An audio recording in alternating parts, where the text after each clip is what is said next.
Hey guys, my name is Jason Benson. I'm the founder and president of LoveMoves.Us. We're based here in Chicago suburbs and committed to supporting parents like you who have fostered or adopted children. In addition to being a TBRI practitioner, teacher, and Empowered to Connect parent trainer, I'm also a foster and adoptive parent, so I know from experience how challenging your parenting journey can be. Over the last several years, I've seen how incredibly transformative the principles I will lay out in these videos can be. I've seen firsthand how they've impacted me, my children, and my friends' children. These aren't just some fly-by-night opinion or theories. These are tried and true practices that you can put into place that are evidence-based and have been shown to work with kids from all different backgrounds. So tonight, as we get started, I want you to think about how your parenting journey has been going for the last 8 months or so. Yeah, that's right. Just the last 8 months. Has anything changed? Has it become more or less challenging? See, in the last 8 months, we've been collectively experiencing a trauma. This pandemic has had myriad effects on us all, some more than others. But if you're in the Chicago area like I am, you've experienced stay-at-home orders and tightened restrictions on indoor gatherings, dining, and more. It's left many of us feeling frustrated, isolated, and maybe even discouraged. It's been a huge transition for all of us. Kids went from being in school to being at home all day. Our daily structure changed drastically. Days became unpredictable, summer was less than satisfactory with fewer options than normal, and probably made structure and predictability even more difficult than usual. And if you're like me, you had to make a decision about whether or not your kids would go back to school or continue remotely from home, and then that choice being made for you when the district decided to go full remote. See, structuring days with all of your kids at home, having to learn and not having a designated space for school just made days feel like they took forever. And now another transition. We're back in person for school. See, 2020 has been full of transitions, and each and every one of those transitions has made structure really difficult and challenging to navigate. We relish the opportunity to see and talk with friends and neighbors. We want to know we're not the only one feeling the way that we do. All of those things have been big transitions, and they are big transitions for our children too. So how have you helped them navigate all that? What structure have you put in place to make your kids feel safe? See, with fear and big transitions come big feelings. Our kids aren't always aware of how they're feeling, but it comes out in their behaviors. Have you noticed an increase in behavior since all this began? Have you noticed regression in any areas? Listen, we get the idea of transitions throughout our day. I mean, from bed to breakfast, from breakfast to school, from school to home, and on and on. We can help our kids by preparing them for the transitions we know are coming. Giving them warnings or countdowns like, the bus will be here in 10 minutes, the bus will be here in 5 minutes, 2 minutes, 1 minute, any minute. One easy way we started implementing this in our family was with TV. Turning off the TV was always a battle, so we learned to give warnings about when we needed to leave or when dinner was going to be ready. And most of the time it kind of went like this, like, hey guys, it's time to turn off the TV.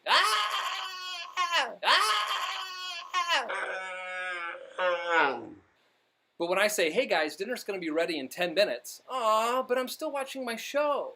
Okay, how much time is left? 20 minutes.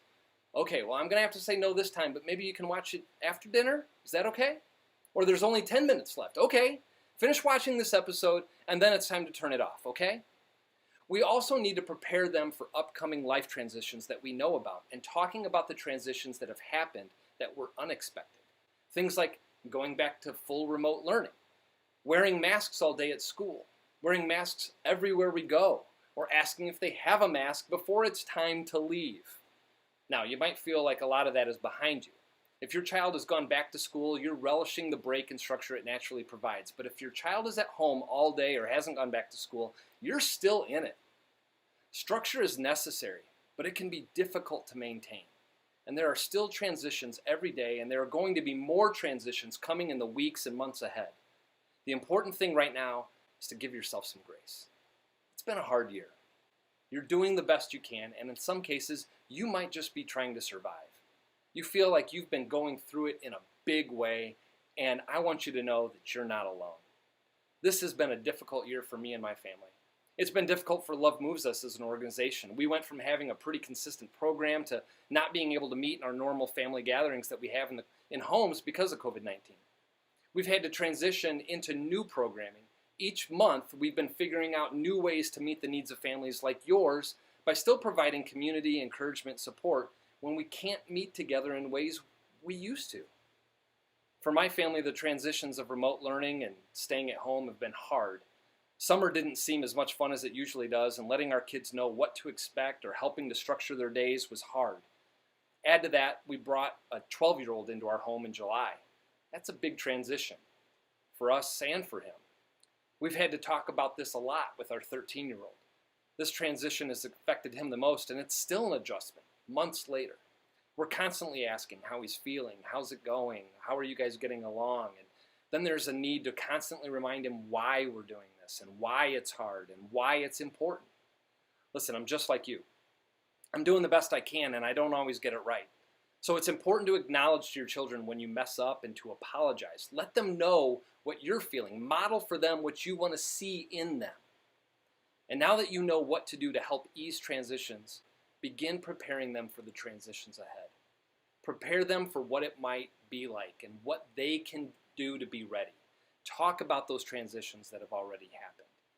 If they're struggling to describe what they're feeling, give them the words and ask, well, if it was me, I might be feeling this way or that way. Do you feel like that? Or use a visual calendar for your child so they can see the things ahead each day, what they're going to be. Have a calendar in a place, in an area where they can check it and see anytime, see what's coming. Now, my wife and I are not naturally very structured people. We like to play it by ear and be spontaneous.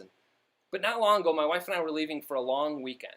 And to prepare our youngest child for this change of routine and us being gone, we talked about it.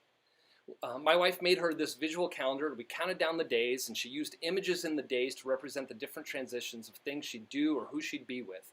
It worked brilliantly, and when it was time for her to leave, she was ready and went willingly and excitedly. The same is true for our older children. They want to know what day it is, what practices or youth group or other events are coming up. And so we put them on a calendar on our fridge. They can see what day it is and what things are coming, and it relieves us of lots of questions. And it gives them the predictability and routine and helping them feel safe. If you are struggling with this, begin with some big buckets for your days. Maybe it's reading time, quiet or nap time, play time, screen time, and creative time. Maybe it's something else. The point is, you don't have to schedule your day down to the minute or even the hour. Just having some semblance of what your child can expect helps them. One thing I'd really encourage you to do, if you don't have a lot going on and you can't go places, is to structure your evenings. After dinner, make mandatory fun part of the structure you provide. Sometimes you won't feel like it, and your kids frequently won't feel like it, but I can promise you what it will do. It will provide structure for your evening, it will pass the time, and it'll be fun. We've started doing this each day at our home, and each day we let a different child pick a game they want to play. Our middle schoolers frequently groan about having to play, but when we play, we have fun and we build connection, and the house has more peace. You can go out and buy new games to try. We bought a game called Heist on the recommendation of a friend, and it requires all of us to work together. It's a 4-player game, and it can sometimes ramp up some anxiety and frustration, but it's great when we can work together and win, and we all get excited when we do well. Listen, just 30 minutes or an hour can make a huge difference in your relationships with your children, with the connection, the attachment, and the fun that you all feel together as a family. Now, when structure is lacking, you may notice an increase in behaviors from your child, and let that serve as a reminder for the importance of structure, and re-up on your commitment to create some. When their behaviors escalate or when they have a hard time with a transition, it's our job to respond with empathy, love, and care. When we view our child as having a hard time with the transition and we see the behavior through a lens of compassion, it's easier to respond to their needs for control and to help them calm down or navigate through this.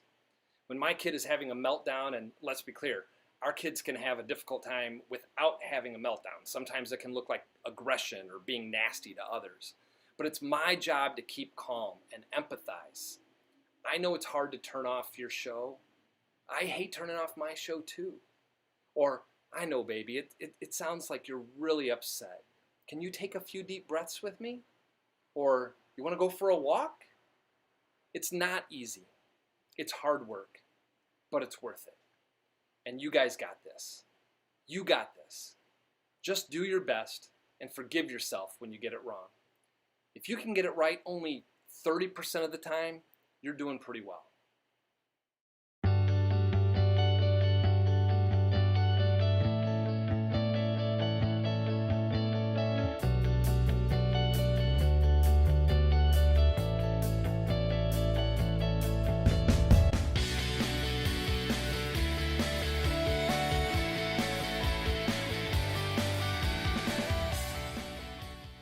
Hey, if you found this video helpful, please do me a favor and click like below and share in the comments section what you found most helpful. Then make sure you subscribe to our channel. All of that will help make sure more parents like you can find this video and you won't miss an episode.